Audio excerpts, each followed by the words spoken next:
majorité à l'Assemblée bu ñu yàlla may élection yi ñu jox majorité à l'opposition am na waaj yoo xam ne il faut mu ne la day génn Sénégal le premier ministre day dem toog day échouer dootu former gouvernement c'est l'opposition qui va former un gouvernement ànd ceeg le président de la République ñoom un gouvernement boo xam ni de majorité élargie ou d'union nationale ou de l'opposition ñu mën a gérer dëkk bi nekk ci yoon parce que assemblée bi noonu la il faut ñu am des pouvoirs de pouvoir tu peux avoir maanaam mën nga am majorité le parti au pouvoir peut avoir une majorité à l'assemblée mais doxal ko teg lu ko Macky Sall defee ba may ay majorité à l'assemblée mais dafa doxal dëkk bi nekk ci yoon mën na nekk waaye boo amee ñoo xam ne amuñu expérience gouvernementale ay stagiaires lañu te malgré lu nekk stagiaire c'est le mauvais stagiaire dëkk bi ku leen dox ci dëkk bi pendant 10 ans pendant 15 ans il faut rien de bon ñooñu nag on doit les dégager le 17 novembre bii di ñëw en votant massivement donc pour l'opposition. sama gars yi dégg ngeen li nga xam ne moom la Mansour Faye wax Mansour Faye nga xam ne moom bokkoon na ci nguuru Macky Sall Mansour Faye ma xamante kilifa goo xam ne mu ngi foofu ci Ziguinchor du ma tudd turam waaye mu ngi seetaan vidéo bi mu xam ci yow lu bari lool loo xam ne mënoon naa taxaw fii wax ko mais yoon dafa am ci réew mi moo tax réew mi dafa toll foo xam ne yoon daf fee am te yi ci bari damay bëgg bàyyi yoon mu defal boppam liggéeyam ba gisal boppam ba téyel boppam ndax xam naa ne lu ma xam ci yow benn président Ousmane Sonko xam na ci yow fukk wala junni wala million président Bassirou Diomaye Faye xam na ci yow ay milliards looxoor yoo xam ne def nga ko yooyu yëpp nag damay bëgg bàyyi yoon di defal boppam liggéeyam ba ñuy gisal seen bopp bëgguma def genre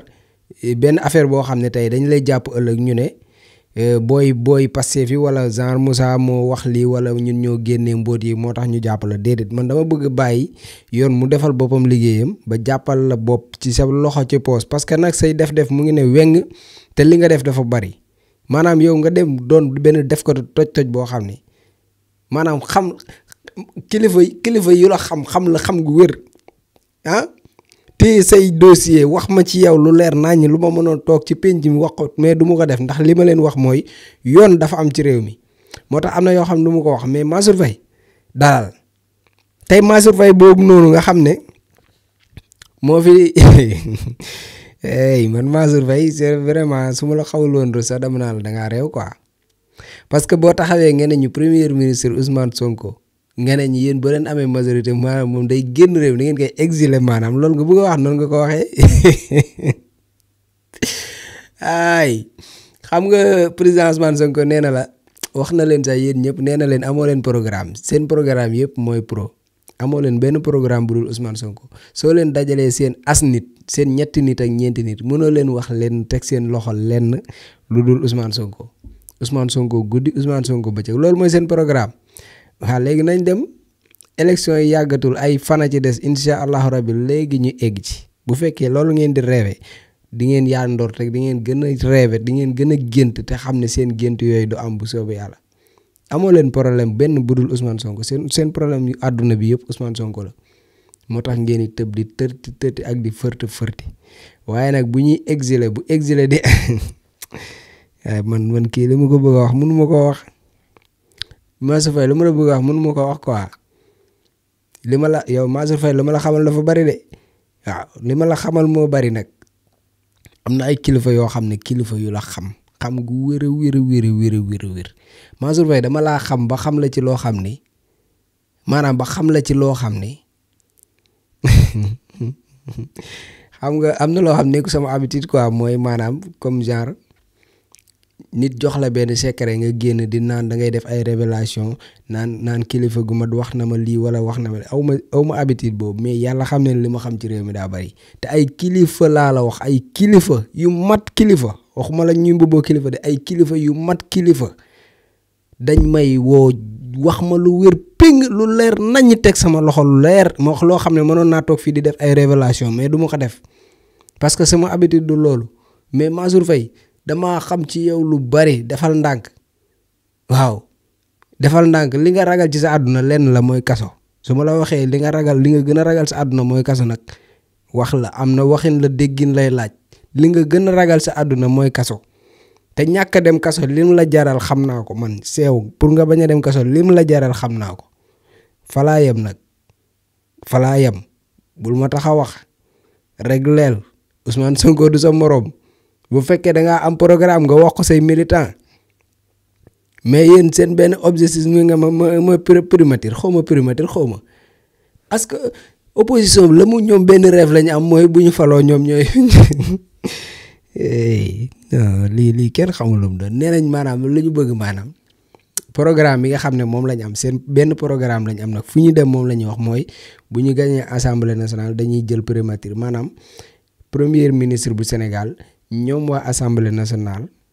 ñoom ñoo koy proposer ñoo koy imposer président bi bu ko deful dañuy bloquer lépp lu mu fa indi maanaam genre chantage lay doon lii mooy seen programme pour mu leer pour ñi nga xam ne amoo leen sax temps di diglu opposition bi ma wax leen man mi nga xam ne maa dugg fépp di diglu lépp opposition bi nee nañu bu ñu amee majorité président de la république dañ koy chantage maanaam dañ naan ko premier ministre bi da nga koy dàq nga teg fi koo xam ne ñun ñoo la koy imposer boo ñu defalee loolu kooku mooy former gouvernement am lii la opposition bi waxtaanee lii la ñuy campagne maanaam ñoom ñooy imposer président de la république kan mooy nekk premier ministre président bi li ñuy teg ci loxo mooy boo nangoo loolu lépp loo indi assemblée dinañ ko voter léegi président bu nangoo loolu ba dàq premier ministre bi tegal leen fi kiñ bëgg ñoom kooku mooy former gouvernement am ñëw proposer ko président validé mu jël ñu jël ña leen neex maanaam mooy partage gâteau bi ñëwaat ñu xool ña leen neex kenn ku nekk ñu jox la ministre bi après ñu dajale mën nañu ut sax seen 100 ministres wala 2000 ministres ñëw ne président bi lii lañ bëgg defal ñu lii léegi ci kaw loolu président bi lu mu indi assemblée dañ koy jàllale lii mooy seen programme ñoom soxlawuñ majorité pour leneen lu dul pour chantage président bi pour mu defal leen liñ bëgg bu ñu bëggee mu defal leen li ngeen bëgg yéen loolooy seen programme askan bi nag dégg nañ seen programme ñi ko jotul woon dégg jottaleel naa leen ko xam naa ne nag seen kàddu eggul sax fenn fi man ñi may seetaanuñ leen mais dama bëgg a wax ak sénégalais yi ngeen diglu li ma wax nii ndax lii programme la yéen ñi nga xam ne le 17 yéen a war a génn seeni kër dem dugg ci ay urne di voter ndax lii ma fi wax programme bu baax la cim réew maanaam ñoo xam ne dañoo bëgg am majorité pour chantage président bi pour mu jëlee fi premier ministre am ñoom ña samp seen gouvernement bopp di def la leen neex bu ko defee président bi ay loi ma ki affaire am mën a jàll assemblée léegi bu boobaa président moom mooy choisir ndax ay loi am di jàll assemblée moo ko gënal wala premier ministre am moo ko gënal ay loi am ma xam ne maanaam bu ñu amee majorité ñoom ñaar président mooy choisir day choisir rester ak premier ministre am lu mu indi assemblée ñu lànk ne du jàll réew mi du dox wala mu sacrifier premier ministre am pour ay loi am di mën a jàll muy mën a doxal réew mi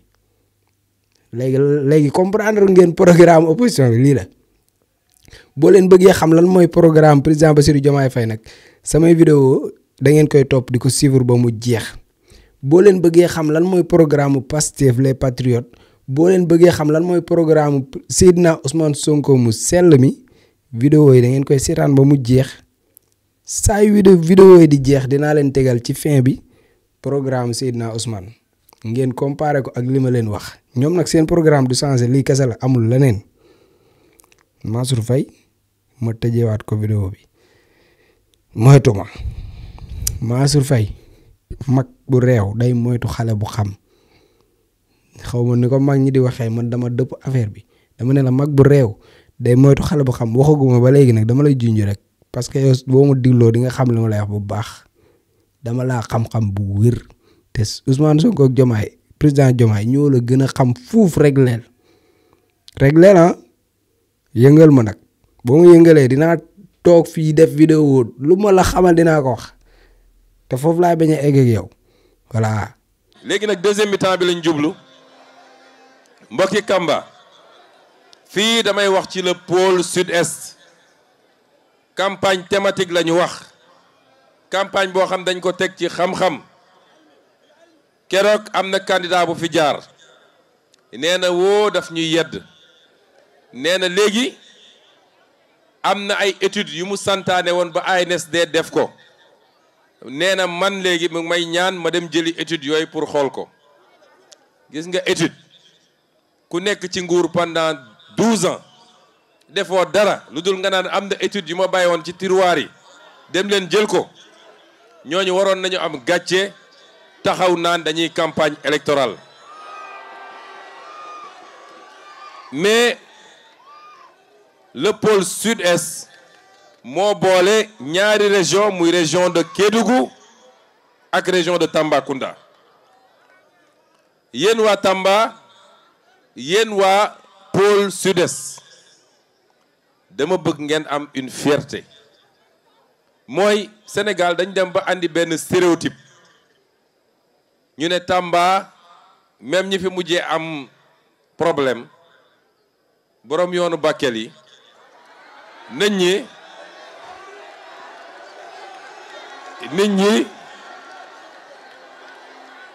nit ñi dañ doon wax ah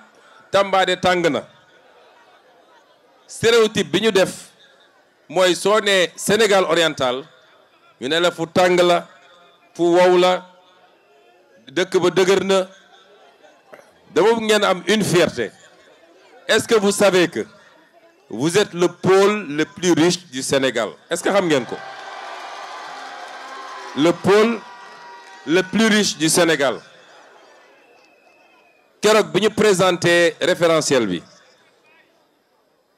sooy jël classement Sénégal en termes de richesse par tête d'habitant,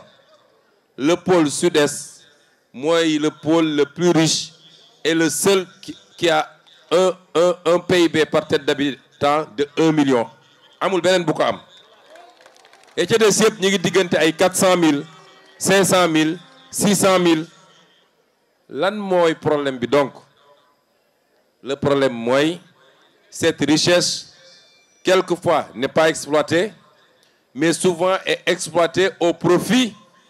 même pas du Sénégal mais d'intérêts étrangers. loolu nag lañ fiy jëlee définitivement. Les richesses de ce pays vont profiter d'abord aux fils et aux filles de ce pays. loolu mooy la première chose.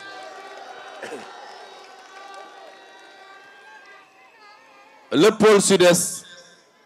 bu ñuy wax tàngoor xam nga Dubaï amul fu ko gën a tàng ci àdduna, désert la. Dubaï, Arabie Saoudite désert la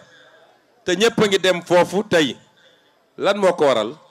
mooy ba ñu amee pétrole wala ñu am gaz dañoo am seen fulla bu mat sëkk téye ko seen mbir réew tabaxee ko réew mi. fi nga xam ne yaa 40 ans ay tente la woon ci désert bi ak ay jëlem tey soo fa demee ay gratte-ciel nga fay fekk. lan moo tax ñun suñu or bi nekk fii suñu fer bi nekk fii suñu marbre bi nekk fii lépp nekk ci pôle bi utiliser wuñ ko dans le même sens ba tey boo ñëwoon Tambacounda lu mel noonu nga fay fekk. C'est ça le vrai pari que nous devons relever ensemble. Est-ce que vous êtes prêts? lan la ñu fas yéene def ci pôle bi? J'ai commencé par les industries extractives. ndax am nañu or bu bëri bu nekk fii ñu ngi koy exploiter depuis des années. Sénégal impôt sax amu ko ci impôt nga exonéré ci impôt nit ñi mën a exploiter génne ko brut conteneurs yi wala or bi ci avion yi lañ koy yeb directement ci piste yi mu dem yoonam kenn mënu la wax ñaata la ak fan la. Premier acte bi ñu posé mooy dañ leen ne woon dinañu renégocier. Institué nañu une commission boo xam ne commencé na liggéey bi te mun naa leen garantir une chose, il y a 27 contrats miniers qu'il va falloir auditer, qu'il va falloir relire ba pare delloo si ko dans de meilleures conditions ba mun a profiter à la région et au Sénégal. 27 contrats miniers parce que dañu bëgg fii li nga xam ne moo fi am ñu exploité ko fi. wax naa ko léegi à Kédougou réew muy produire or te amoo comptoir de commercialisation de l'or. Même nos bijoutiers sénégalais bitim réew la ñuy dem uti or. loolu mooy yàlla may la alal nga sàggane ko mu génn ba pare ngay wër di yelwaan. Donc amuñu comptoir de commercialisation de l'or, amuñu raffinerie or gis nga looy produire moo xam jën la moo xam des produits agricoles la wala des ressources naturelles la quand tant que tu produis et tu exportes brut xamal ni tu es perdant parce que produit balaa muy am sens nga yokk ci valeur loola ñuy wax nga transformer ko mu am valeur ajoutée mooy tax produit bi boo ko naroon jaayee 100 nga mën koo jaayee 1000 donc loolu c'est l'un de nos premiers combats deuxième bi mooy le fer fii Falémé am na fer ak feneen dégg ngeen ñu y a 5 ans à peu près bi ñu jëlee fer bi jox ko benn entreprise bu tudd Tosyali kooku waroon ci ab lu mat 10 000 milliards lépp ci kaw le dos des Sénégalais boobu j'étais opposant maa fi taxaw def conférence de presse fëgg ci table bi yooxu ba ñu dellu gannaaw su du woon loolu du ñu fekk fii fer bi donc ce fer qui aujourd'hui fer boobu nga xam ne tey ça appartient quasiment à 100% au Sénégal moom la ñu bëgg a commencer exploitation il faut que le pôle sud-est devienne un hub sidérurgique ak métallurgique mooy li nga xam ne fer bi la ñu mun ko di traiter fii exploiter ko fii traiter ko fii gis nga lii yëpp may wax nii au-delà du fait que ça va générer des milliers d'emplois moom mooy yor économie fii parce que à terme li ñu bëgg mooy que Tambacounda devienne une métropole régionale mais pour mu am lan mooy renforcer les métropoles foo mënul créer de l'économie mënoo fa créer de l'urbanisation nit ñi duñ ñëw installé wu wala suñu installé woo duñu tabax li ñu war a tabax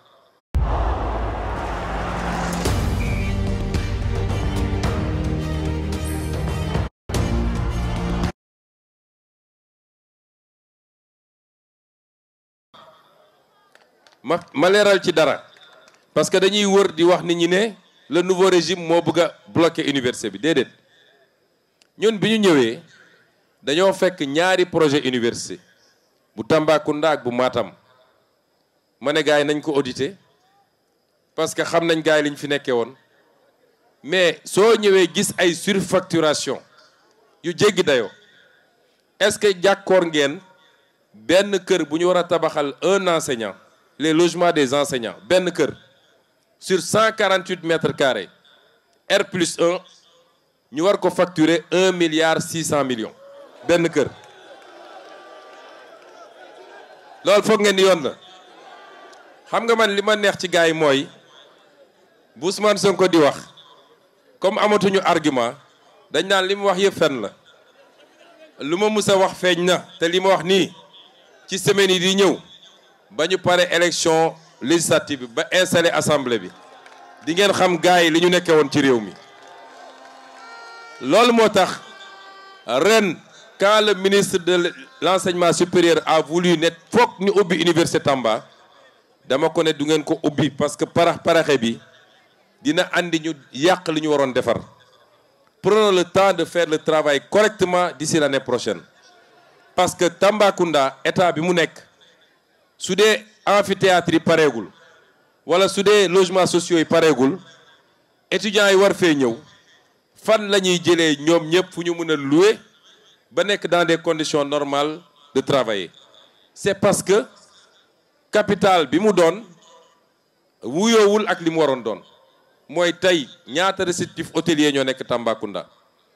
ñaata complexe ñoo fi nekk yoo xam ne tey soo amoon 5000 personnes qui viennent pour un événement ñoom ñëpp war nañoo mën a dëkk dans des conditions normales loolu nag li koy andi mooy nga tabax koom-koom li ma wax ci fer bi wax ko ci or bi ak yeneen ressources yi fi am suñ ko toggee niñ ko war a toggee loolu mooy générer les richesses qui permettent de construire cette métropole que nous voulons. Kédougou doit être une métropole secondaire à l'horizon 2050 suñ nee métropole nag mooy lan ñu fi yàgg voyager gis nañ dëkk yi ñu naan dëkk yi dañoo développé naka la mel Kédougou laa jóge waaye Moustapha Guirassy xam nga ni Kédougou en tant que capitale régionale xam nga ni des na lu bëree bëri kon loolu mooy liggéey bi boo jëlee activité agricole fii bokk na ci les régions les plus agricoles coton bi foño bi gerte bi ak tous les produits horticoles yi ñu fi mën a béy c'est pourquoi l'agropole bi ñu war a def fii muy l'agropole sud-est parce que li importance agropole yi mooy dootoo bay rek di génne da ngay bay transformer sur place l'industrialisation du Sénégal dont on vous parle loolu mooy idée bi parce que c'est ça qui crée des emplois et c'est ça qui va nous permettre de vous redonner espoir vous les jeunes de ce pays à rester ici et non pas à partir dama musa wax benn phrase ma ne tubaab bi ñu ngi bëri lu ñuy wax émigration mais émigration amul li am mooy boo ñëwee foqati alalu nit ñi alal seen alal yoon bi mu topp moom la ñuy topp boo jëlee oru Kédougou bi yóbbu defoo fi investissement créé fi emploi waa Kédougou topp ñoom it seen or fekk si la fi nga ne c'est ça l'immigration en réalité boo jëlee jën bi yóbbu pêcheurs yi topp la boo jëlee suuf si ñi doon bay te mënuñu xaj Ndakaaru topp la ñoom it c'est ça qui amène l'immigration c'est ça qu'on doit inverser dans ce qu'on est en train de faire le tourisme est un autre volet important ku wax fii ce pôle wax les sites qu'il y a les sites historiques le fort de Bakel le truc des circoncis ni ñu ko tuddee am na les parcs naturels comme le parc Niokolo-Koba les chutes de Dindéfelo ak li nekk ci gannaaw mooy les chimpanzés nga xam ne fii rek la am est-ce que xam nga ni soo demee Rwanda les touristes payent $1,500 pour visiter les chimpanzés soo ñëwee fii les touristes ne payent même pas $100 pour visiter les chimpanzés lan mooy différence bi mooy aménagement yi ñu def complexe yi ñu def pour nit ñi bu ñu ñëwee mën a def du tourisme de manière convenable donc tourisme fii dans ce site-là ak la richesse socio-culturelle des Bassari des Bidjik leur danse leur art culinaire nga xam ne tey mënoon nañ ci def lu extraordinaire nit ñi di jógee fu ne di ñëw visiter loolu bokk na ci un des piliers de ce pôle mais li yëpp mënoo ko def te amul infrastructure foofu d'accord naa ci ak ki ko wax léegi c'est pourquoi le corridor chemin de fer bi nga xam ne Dakar Bamako mais it buy remonter ba Bakel en passant par Falémé bi pour l'exploitation du fer bii dem ba Kédougou ak biy wàccaat dem ba Casamance boo seetaanee le plan Sénégal bi ñu wane sur les corridors tu verras que loolu mi ngi au cœur de la vision 2050 c'est extrêmement important parce que sans ces infrastructures il est impossible li nga bëgg est-ce que xam nga ni feeru Falémé bi def na léegi 50 ans depuis qu'on a décidé de exploiter wuñu ko parce que option bi ñu jëloon c'est l'exportation brute or fer bi il faut mu ànd ak chemin de fer bu koy yóbbu mais également ak fu ñu koy exploiter ak fu ñu koy transformer yii yëpp bu ñu ko dajalee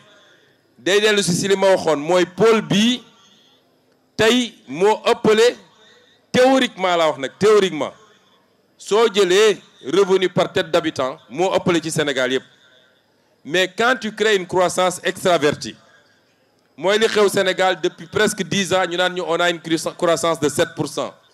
te njëriñul Sénégalais yi parce que 80% de cette croissance est captée par des intérêts étrangers bu ñu wëlbatee loolu nag ba mu dellu si fii la ñu bëgg à l'horizon 2050 ce pôle continuera à être le pôle le plus riche avec 4 millions par tête d'habitant mais mu doon 4 millions boo xam ne luy des fii la ci biir pôle bi en tout cas au moins les 90% des ci biir pôle bi lii mooy la vision 2050 et c'est à ça qu'on vous convoque est-ce que vous êtes prêts à accompagner le président Bassirou Diomaye Faye pour la réalisation de lii ma leen wax nii